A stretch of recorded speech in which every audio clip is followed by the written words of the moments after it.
ನಮಸ್ಕಾರ. ಕೆಲವೊಂದು ಸತ್ಯಗಳು ಜೇನುತುಪ್ಪದಂತಿರುತ್ತವೆ, ಆದರೆ ಆಚಾರ್ಯ ಚಾಣಕ್ಯರ ಸತ್ಯಗಳು ಹಾವಿನ ವಿಷಕ್ಕಿಂತಲೂ ತೀಕ್ಷ್ಣವಾಗಿರುತ್ತವೆ. ಚಾಣಕ್ಯರು ಹೇಳ್ತಾರೆ, ಲೋಕದಲ್ಲಿ ಯಾರೂ ಅಪ್ಪಟ ಪ್ರಾಮಾಣಿಕರಲ್ಲ. ಪ್ರತಿಯೊಬ್ಬ ಮನುಷ್ಯನೂ ತನ್ನ ಬೆಲೆ ಸಿಗುವವರೆಗೆ ಮಾತ್ರ ಪ್ರಾಮಾಣಿಕನಾಗಿರುತ್ತಾನೆ. ಈ ಮಾತು ಕೇಳಲು ಕಹಿ ಎನಿಸಬಹುದು, ಆದರೆ ಇದರ ಹಿಂದಿನ ಆಳವಾದ ಅರ್ಥವೇನು? ನಿಮ್ಮ ಪ್ರಾಣಕ್ಕಿಂತ ಹೆಚ್ಚಾಗಿ ನಂಬುವವರು ನಿಮಗೆ ಯಾಕೆ ದ್ರೋಹ ಮಾಡುತ್ತಾರೆ? ಇಂದು ನಾವು ನಿಮ್ಮ ಕಣ್ಣು ತೆರೆಸುವ ಚಾಣಕ್ಯರ ಅತ್ಯಂತ ಶಾಕಿಂಗ್ ಹೇಳಿಕೆಗಳ ಬಗ್ಗೆ ತಿಳಿಯೋಣ. 1. ಸ್ವಾರ್ಥವಿಲ್ಲದ ಸಂಬಂಧವಿಲ್ಲ. ಚಾಣಕ್ಯರ ಅತ್ಯಂತ ವಿವಾದಾತ್ಮಕ ಹೇಳಿಕೆ ಇಲ್ಲಿದೆ.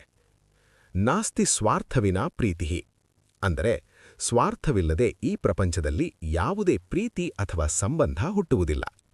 ತಾಯಿ ಮಗ, ಪತಿ ಪತ್ನಿ ಅಥವಾ ಅತಿ ಆಪ್ತ ಗೆಳೆಯ, ಪ್ರತಿಯೊಬ್ಬರ ಪ್ರೀತಿಯ ಹಿಂದೆ ಯಾವುದೋ ಒಂದು ರೂಪದ ನಿರೀಕ್ಷೆ ಅಥವಾ ಸ್ವಾರ್ಥ ಅಡಗಿಯೇ ಇರುತ್ತದೆ. ಇದನ್ನು ಅರಿತುಕೊಂಡರೆ ನೀವು ಜೀವನದಲ್ಲಿ ಯಾರಿಗೂ ಮೋಸ ಹೋಗುವುದಿಲ್ಲ ಮತ್ತು ಯಾರ ಮೇಲೂ ಅತಿಯಾದ ಅವಲಂಬನೆ ಇಟ್ಟುಕೊಳ್ಳುವುದಿಲ್ಲ.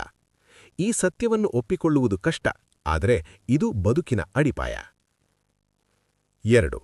ಬಾಹ್ಯ ಸೌಂದರ್ಯದ ಹಿಂದಿನ ಅಪಾಯ. ಚಾಣಕ್ಯರು ಒಂದು ಎಚ್ಚರಿಕೆ ನೀಡುತ್ತಾರೆ. ವಿಷವಿರುವ ಪಾತ್ರೆಗೆ ಹಾಲಿನ ಲೇಪನ ಮಾಡಿದಂತೆ ಸುಂದರ ವ್ಯಕ್ತಿಗಳಿರಬಹುದು. ಅವರು ಹೇಳುವ ಪ್ರಕಾರ ಮನುಷ್ಯನ ಬಾಹ್ಯ ಸೌಂದರ್ಯ ನೋಡಿ ಅವನ ಗುಣವನ್ನು ಅಳೆಯಬೇಡಿ. ಅನೇಕ ಬಾರಿ ಅತ್ಯಂತ ಸುಂದರವಾದ ಮುಖದ ಹಿಂದೆ ಅತ್ಯಂತ ಕರಾಳವಾದ ಮನಸ್ಸು ಅಡಗಿಯೇ ಇರುತ್ತದೆ. ಸಕ್ಕರೆಯಂತಹ ಮಾತುಗಳು ನಿಮ್ಮನ್ನು ಮಧುಮೇಹದಂತೆ ಒಳಗಿನಿಂದ ತಿನ್ನುತ್ತವೆ. ಮನುಷ್ಯನ ರೂಪಕ್ಕಿಂತ ಅವನ ಕರ್ಮ ಮತ್ತು ನಡತೆಯನ್ನು ನೋಡಿ ನಂಬಿ. ರೂಪಕ್ಕೆ ಮುರುಳಾದವನು ನಾಶವಾಗುವುದು ಖಂಡಿತ. 3. ದುಷ್ಟನ್ನು ಕ್ಷಮಿಸುವುದು ಅಧರ್ಮ. ನಾವು ಕ್ಷಮೆ ಅತಿ ದೊಡ್ಡ ಗುಣ ಎನ್ನುತ್ತೇವೆ, ಆದರೆ ಚಾಣಕ್ಯರು ಹೇಳುವುದು ಬೇರೆ. ದುಷ್ಟನಿಗೆ ನೀಡುವ ಕ್ಷಮೆ ಎಂದರೆ ಸಮಾಜಕ್ಕೆ ಮಾಡುವ ಅನ್ಯಾಯ. ಹಾವಿಗೆ ಹಾಲು ಕುಡಿಸಿದರೆ ಅದು ವಿಷವನ್ನೇ ವಾಪಸ್ ನೀಡುತ್ತದೆ.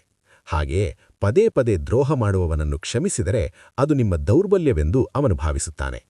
ಅಂಥವರಿಗೆ ದಂಡನೆಯೇ ಸರಿಯಾದ ಉತ್ತರ.